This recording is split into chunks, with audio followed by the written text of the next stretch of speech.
오늘은 사도행전 13장 42절부터 52절까지 말씀을 가지고 기쁨이 충만한 사람. 52절에 보면 제자들은 기쁨과 성령이 충만합니다. 기쁨이 충만한 사람이라는 주제로 잠시 말씀에 은혜를 나누겠습니다. 초대교회에서는 많은 말씀보다 예수님에 대한 예수님의 말씀이 중요했습니다. 이 말씀을 들은 사람들이 야 돌아온 안식일에도 또 이 말씀 전해달라고 또 전해달라고 얘기합니다. 오늘 본문에 보면은 이제 바나바와 바울이 성도들에게 권한 것은 무엇이냐면 43절에 항상 하나님의 은혜 가운데 있어라. 항상 하나님의 은혜 가운데 있어라. 하나님의 은혜 가운데 있는 사람과 은혜 밖에 있는 사람의 삶은 다를 것입니다. 하나님의 은혜 가운데 있는 사람은 문제가 닥치면 하나님께 기도할 것이고 또한 기쁨을 유지할 수 있을 것입니다. 그러나 은혜 밖에 살다 보면 자기 마음대로 밖에 하지 않을 것입니다.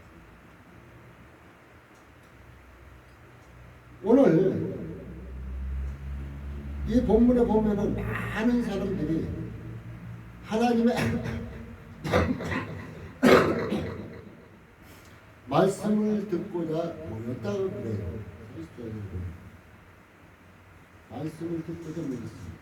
어떤 무리는 비방하기 위해서, 어떤 무리는 은혜 받기 위해서 모이기도 했습니다. 오늘 본문에는 요절의 48절 요절 보면은 이방인들이 듣고 기뻐하여 하나님의 말씀을 찬송하며 영생을 주시기로 작정된 자는 다. 하나님께서 영생을 주시기로 한 자들은 다 믿더라. 맞습니다. 하나님이 택하신 자들은 숨 넘어가는 그 순간에도 믿게 되어 있습니다. 자꾸 믿을 것 같으면 빨리빨리 믿고 마음의 평안을 얻고 하나님 주신 은혜 받고 하나님 주신 축복 받고 살아가는 게 더 좋겠죠. 그래서 오늘 기쁨이 충만한 사람이라는 주제로 말씀을 나누는데 성경은 보면 항상 기뻐하라, 항상 기뻐하라 이렇게 얘기해주고 있습니다. 기쁨은 주어지는 것보다 찾아가는 것입니다.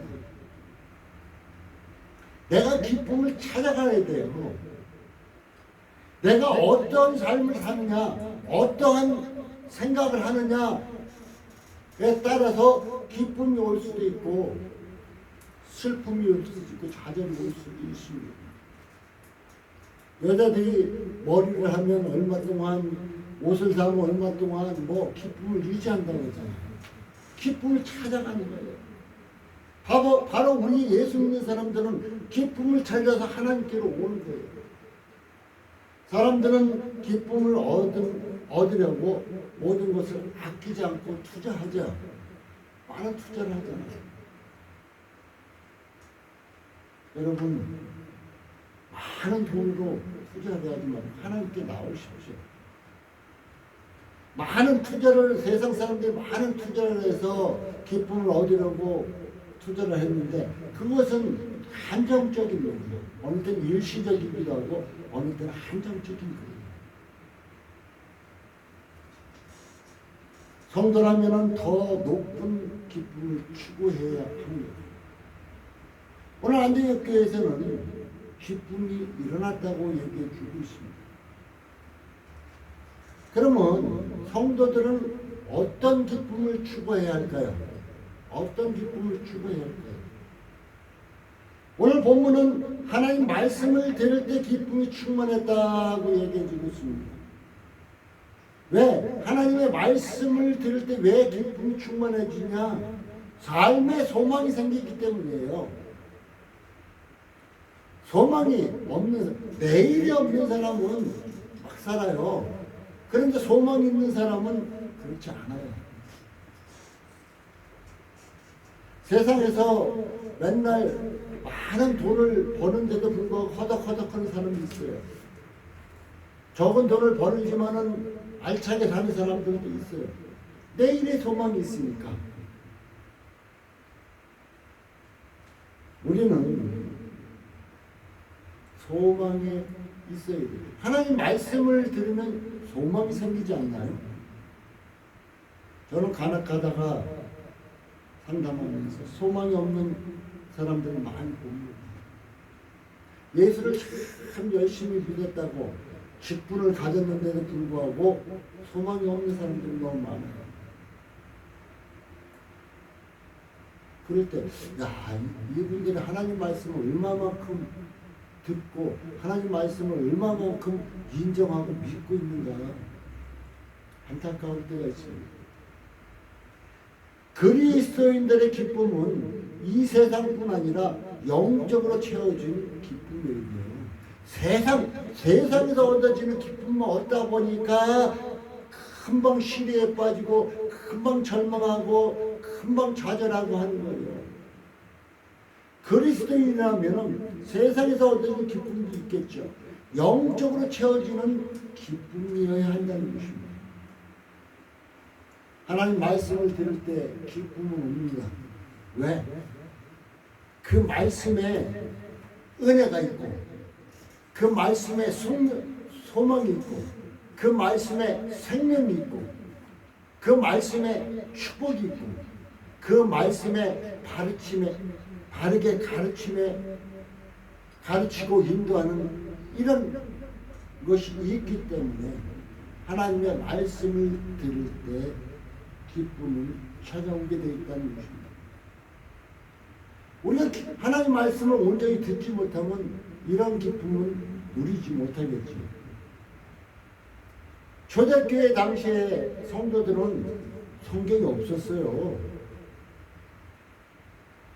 그냥 회당에서 부분적 성경을 읽었을 뿐이에요. 지금처럼 우리가 이 66권의 성경은 없었어요. 사도들의 설교가 전부했어요.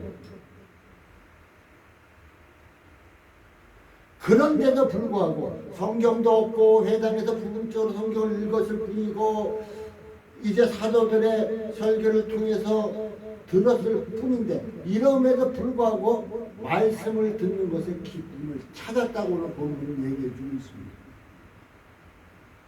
우리는 머리맡에도 성경책이 있잖아요. 늘 성경책이 있잖아요. 핸드폰 속에도 지금 성경책이 있잖아요. 그런데 너무 가까이 있다 보니까 하나님 말씀을 통해서 기쁨을 찾지 못하는 것 같습니다. 진짜 이 초대교회처럼 우리 사랑하는 성도님들이 하나님의 말씀을 듣고 이 말씀으로부터 참된 영적 기쁨을 누리길 바라겠습니다. 이 말씀은 예수의 구원의 말씀, 즉 복음에서 기쁨의 소식이겠죠. 말씀을 듣고 기뻐하는 사람들은 경건한 자들이에요. 왜? 말씀을 듣고 기뻐하고 말씀을 듣고 순종하고 나가다 보니까 경건한 자들입니다. 말씀은 신앙의 근본입니다. 신앙의 뿌리예요. 말씀 없는 신앙은 그거는 그냥 비바람 치면 다 무너져요.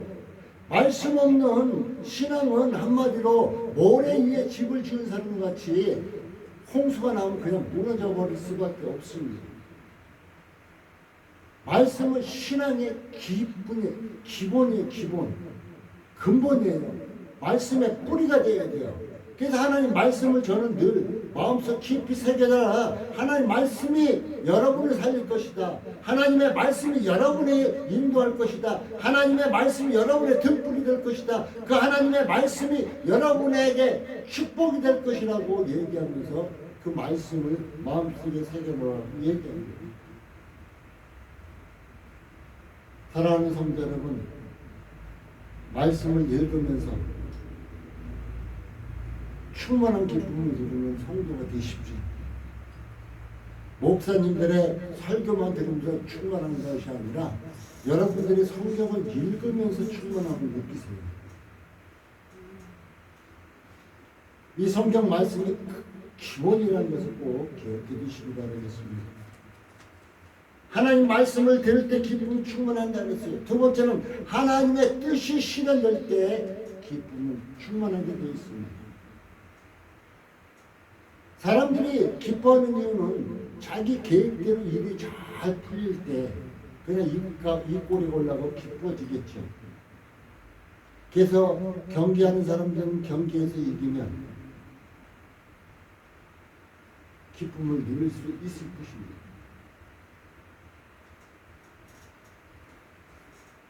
진정으로 기쁜 것은 하나님의 뜻이 이루어졌을 때입니다. 예수님은 우리가 그런 기쁨을 갖기를 원하신다는 거예요.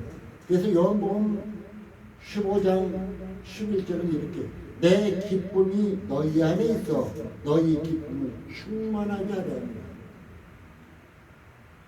여러분, 예수님이 마음 중심에 계십니까? 여러분, 하나님 말씀이 여러분 마음에 새겨지고 있습니까? 그렇다면 기쁨이 있을 거예요. 무슨 말이지? 나 예수님 믿고 예수님 내 마음속에 모시고 있는데 전혀 기쁨 없어요. 그럼 누군가 거짓말하는 거죠. 성경이 거짓말하든가 본인이 거짓말하든가.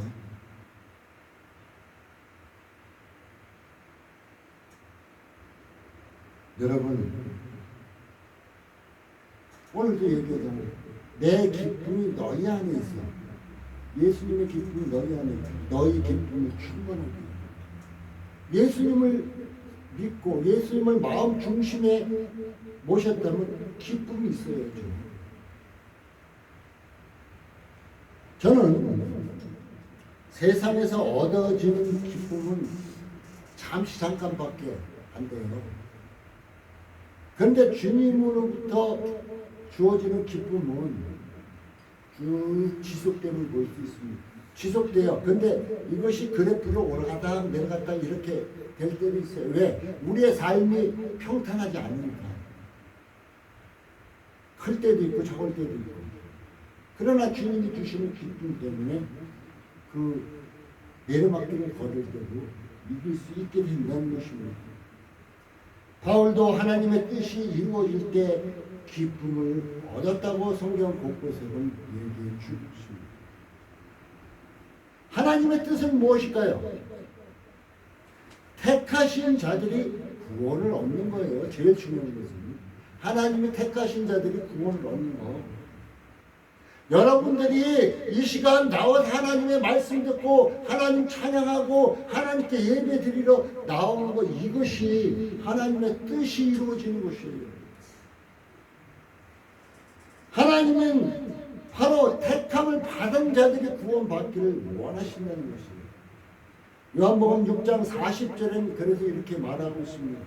내 아버지의 뜻은, 예수님 말씀은 내 아버지의 뜻은 아들을 보고 예수님을 보고 믿는 자마다, 예수님을 보고 믿는 자마다 영생을 얻는 것이니 마지막 날에 내가 이를 다시 살릴 것이다. 바로 이렇게 말하고 있습니다. 그래서 택한 자들이 구원을 얻는 것이기 때문에 이방인에게도 복음이 전파됩니다. 오늘 말씀에도 이방인들이 듣고 기뻐하여 하나님의 말씀을 찬송하며 영생을 주기로 한 자, 죽이시기로 작정된 자는 다 믿더라. 영생을 주시기로 작정된 자는 다 믿더라 이렇게 얘기해 주고 있습니다. 그래서 이방인에게도 복음을 전파하는 것입니다. 우리는 하나님 택하신 자가 누군지 몰라요. 그렇기 때문에 전도할 때 모든 사람들에게 하는 것입니다. 오늘 본문에 보면은 유대인들은 복음을 전파하지 못하도록 예수님을 증거하지 못하도록 방해하고 쫓아내고 난리치고, 그러나 사도들은 그 핍박에도 굴하지 않고 두려워하지 않고 복음을 증거했습니다. 그 이유는 하나님의 뜻이었기 때문에, 하나님의 뜻을 이루어 나갈 때 기쁨은 얻어지기 때문에.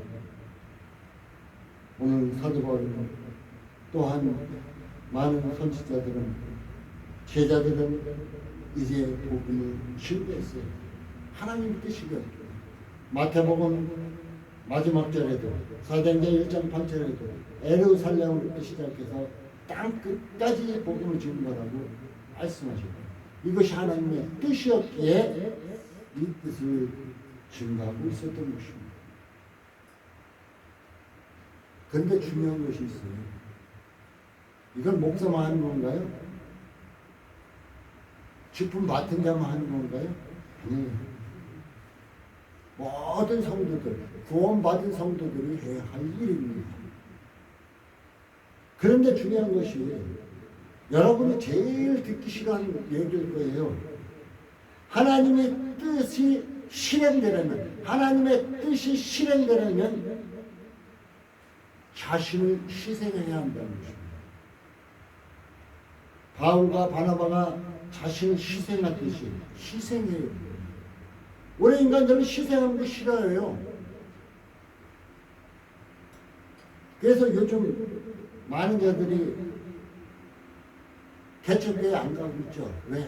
가면 봉사 많이 해야 되니까.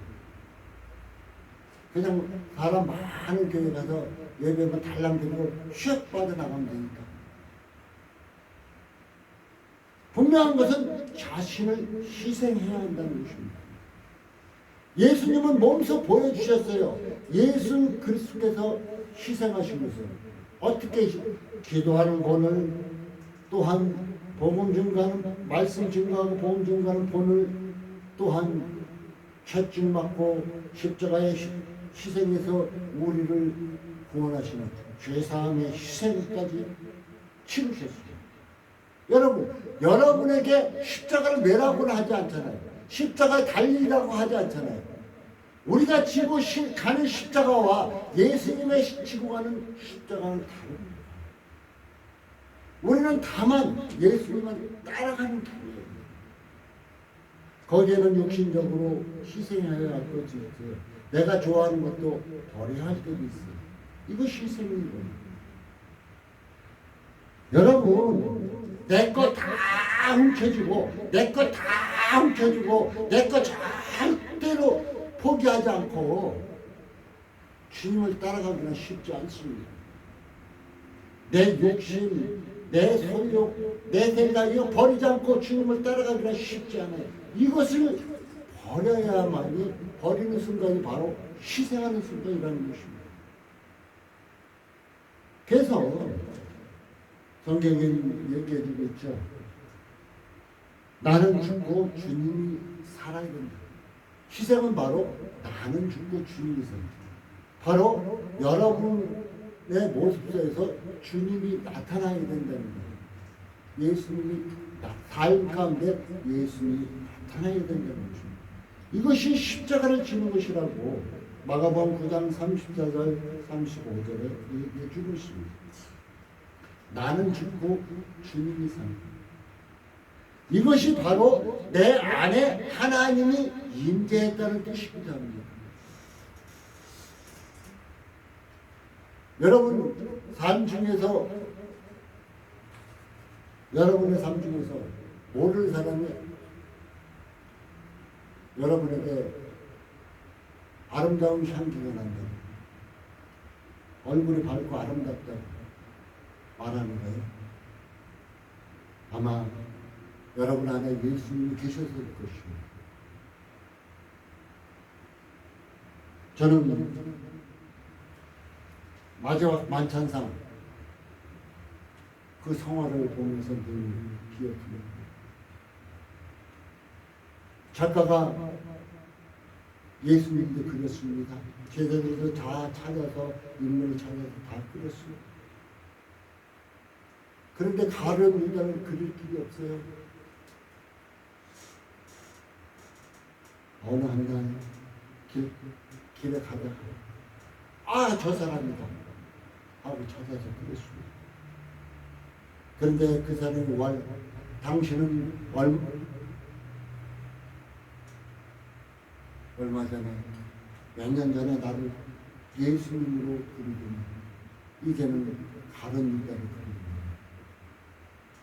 여러분 모습에서 어떤 모습이 나타나느냐 참으로 중요한 것입니다. 바로 예수님을 온전히 영접했을 때 그 모습이 아름다웠지만 예수님을 떠나고 자기 욕심대로 자기 소욕대로 내 것만 꽉 뭉쳐지고 살아갔을 때는 가룟 유다의 모습으로 나타날 수밖에 없었다는 것입니다. 바로 그래서 희생은 나는 죽고 주님이 살아면 된다고 얘기했습니다. 종교개혁자들은 하나님의 뜻을 실현하는 것을 기쁨으로 알고 희생했습니다. 그래서 그들은 소망이 있었죠. 천국을 바라보았죠. 주님 계신 저 천국을 바라보았기 때문에 희생할 수 있었던 거예요. 여러분 앞에 눈앞에 보이는 거 없으면 희생하기 힘들어요. 여러분 앞에 어떠한 대가가 주어지는 것이 없으면 참으로 희생하기 힘들어요. 어느 누가 돈도 안 주고 일만 잔뜩 시킨다면 그 일하고 싶은가요? 근데 여러분 앞에 쌓이는 두둑한 봉투가 계속적으로 일할 때마다 두둑 쌓이는 봉투가 있다면 그걸 보고 열심히 하겠죠. 소망이 있어야 된다고 그랬죠. 기쁨이 충만해서. 종교개혁자들은 저 천국을 바라봤기 때문에 종교개혁할 수 있었던 거예요. 여러분 지금 바라보는 건 여러분 한 치 앞 그 앞길만 봅니까? 아니면 주님 계신 저 천국을 바라봅니까?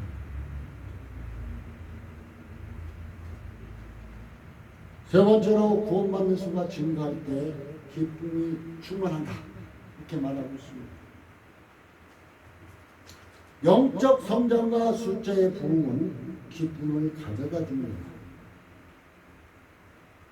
요즘 교회에서 많은 성도들이 모여서 있으면 기뻐하죠. 부흥이 있기 때문에. 그런데 영적으로 더 성장하게 되면 더 큰 기쁨이 주어진다는 것입니다. 그런데 사람들은 문제가 있어요. 평안하면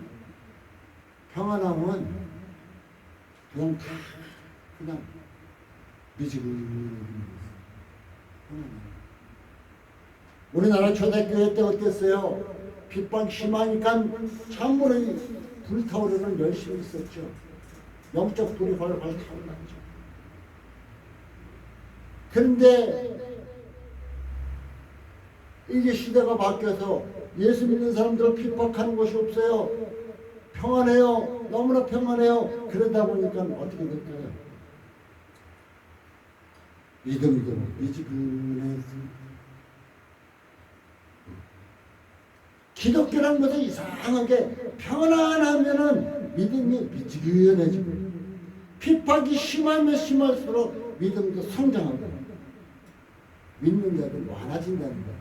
편안하면은 교회를 떠나는 사람들도 많은데 핍박이 심하면 심할수록 믿음도 성장하고 부흥도 된다는 것입니다. 요즘 왜 많은 자들이 교회를 떠날까? 너무 편하니까 그래요. 고난 속에서 복음의 열매는 큰 기쁨이라는 것입니다. 고난 속에서. 여러분 힘들게 해서 얻은 귀한 거 그거 귀하죠. 근데 쉽게 버는 거, 쉽게 버는 거는 쉽게 쓰여지기도 합니다. 내가 전도한 사람이, 여러분 생각해 보세요. 내가 전도한 사람이 믿을 때 그 마음 어떨까요? 마음이 뿌듯해지겠죠. 기쁨이 충만하니, 야 내가 전도했는데, 그 사람이 예수 믿겠다고 예배드리고 왔어. 얼마나 기쁨이 충만하겠습니까? 우리는 이제는 어떤 환경에도 낙심하지 말고 복음을 전하십시오. 다니엘서 12장 3절은 옳은 대로 인도한 자는 별과 같이 있느니라 말하고 있기도 합니다. 결론을 맺겠습니다. 예수 안에서 참 기쁨을 찾고 누리시기 바라겠습니다. 말씀을 듣는 가운데, 말씀을 읽는 가운데 기쁨을 얻으시고, 이제 하나님의 뜻이 실현되기 위해서 복음 증거하고 이웃에게 이제 그리스도의 향기를 풍김으로만 기쁨을 찾기를 바라겠습니다. 참 구원받음, 여러분이 참 구원받음을 알았을 때 또한 기쁨을 느껴. 나 구원받았어요. 근데 기쁨이 없어요. 그러지 말고 여러분의 참 구원을 확신하고 인정할 때 참된 기쁨은 이루어진다는 걸 꼭 기억하시고, 여러분은 이 시간 이후로는 기쁨이 충만한 사람으로 살아가는 참된 성도님들 되시기를 예수님의 이름으로 축복합니다. 아멘. 기도합니다. 하나님 감사합니다. 오늘도 함께 하시고